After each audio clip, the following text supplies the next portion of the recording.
Well, during the past 15 years, I've had the pleasure of interviewing some of the biggest and most successful recording artists on the planet. Yesterday, I had one of the most interesting assignments and fascinating experiences ever when none other than Prince agreed to a backstage interview. He is, of course, one of the most prolific, private and influential artists of his generation. His songs have become anthems, and during that purple patch in the 80s, he was rarely off the airwaves, constantly in the charts and regularly on tour.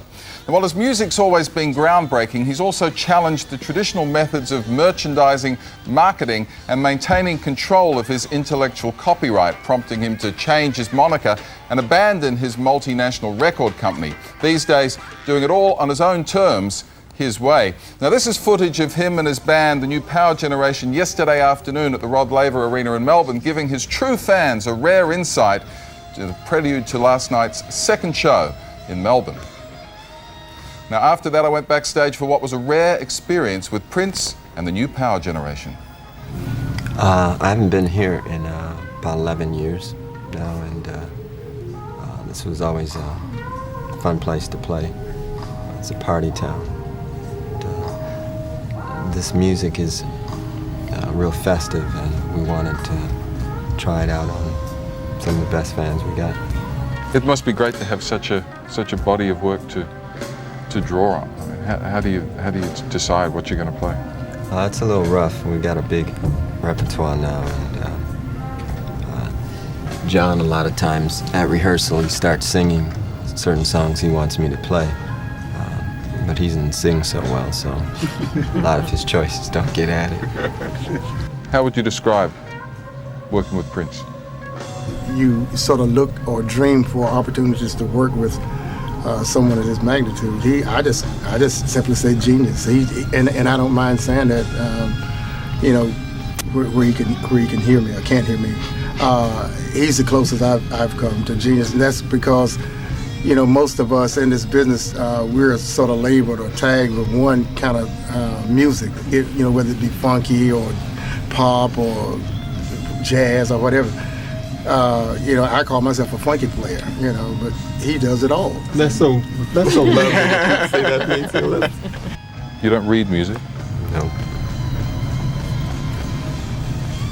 Just instinctive? Yeah, I would say so. I have a good ear. Genius, like I said. I have a good ear. The pay's the same, basically. Tell me how it feels to have that sort of power out there. Well, we don't look at it so much as a power position. We're just active participants in the experience. The wonderful thing about this concert and most of the concerts that we do is that the crowd are just as much a part of it as we are. They're our background vocalists. They provide energy for us. It's a give and take. Well, the period when you were just starting out, the pre-controversy time when you were just getting record deals. We probably want to just stay in the now? Yeah. Yeah, okay, fine. Can I get you to tell us about the decision to open it up and give these fans a... Okay, let's take a break for a minute and then we'll come back. All right? I've got to say, I didn't really know what was going to happen after that. And Prince says, let's just take a little break. But lo and behold, he invited me into his private dressing room where for half an hour we kind of chatted about the industry, about all sorts of things. He's really anxious. He's obviously reluctant in front of the camera. Did he get grumpy because you wanted to talk to him about history? Was that what started the let's take a break? He's just, he wants to come across as, well, he doesn't want to come across as someone who's like preaching to others about how to do their career or whatever. I mean, he lives for the music, and for now, he just wants to be someone who's passionate about his craft and, adamant that he maintain absolute control over every facet of his life and career, which, when you hear it from his point of view, is kind of fair enough. Anyway, after that brief exclusive interlude, it was back in front of the cameras for this final piece. Let's go back to Prince. How hard is it to keep the focus on the purity of the music? Well, it's not really hard at all. I like to think of myself as music. So, it's really hard to go to sleep at night.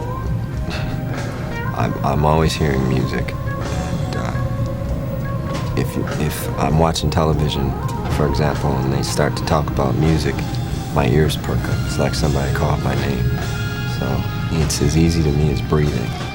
It's necessary to have your business together, and we do quite well, but at the same time, we're two different avenues. Music is natural to us. Business was taught to us, and we're constantly learning new ways to approach it. You don't do this sort of thing every day, sit there and chat to someone you've never met before about yourself? Well, I don't blame you, by the way.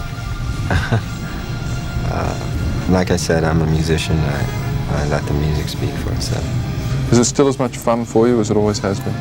No, it gets better. I would have never expected it to, but boy, it really gets better. Every day I'm happier, stronger,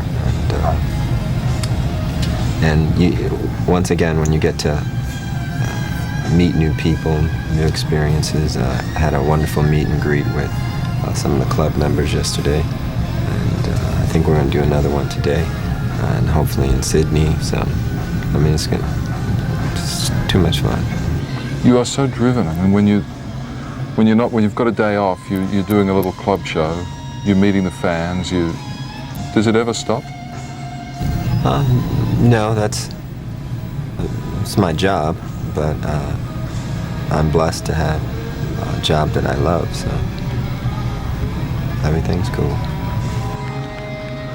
Prince, thank you for the opportunity to chat with you. Thanks for this opportunity. Welcome back to Australia. Appreciate it. Thank you. There you go, Prince in concert in Australia. He's a really nice guy, I've got to say. A lovely guy. He's sort of too cool for school, really, isn't he? Does he talk like, when you ducked out the back for that when he had the break, does he talk like that then? It's almost as though it's almost like want to talk. He's reluctant in front of the camera. He's a very different person one-on-one. Anyway, lovely guy. 2 shows in Sydney, Friday and Saturday night, and in Brisbane next Monday, the 27th. The shows have had unbelievable reviews. He did 5 encores in Melbourne last night. The Ultimate Showman. That's value for money. I've got to say, indeed, I can't wait to see the whole... he watches the program, you know. When I walked in, I said, "Hi, I'm Richie." He said, "I saw you on TV Morning, this Prince. morning." Well, if you're watching, Prince, you've got the number, give us a call. And thanks again for allowing us that brief interview and insight into your world. So there you go. Okay.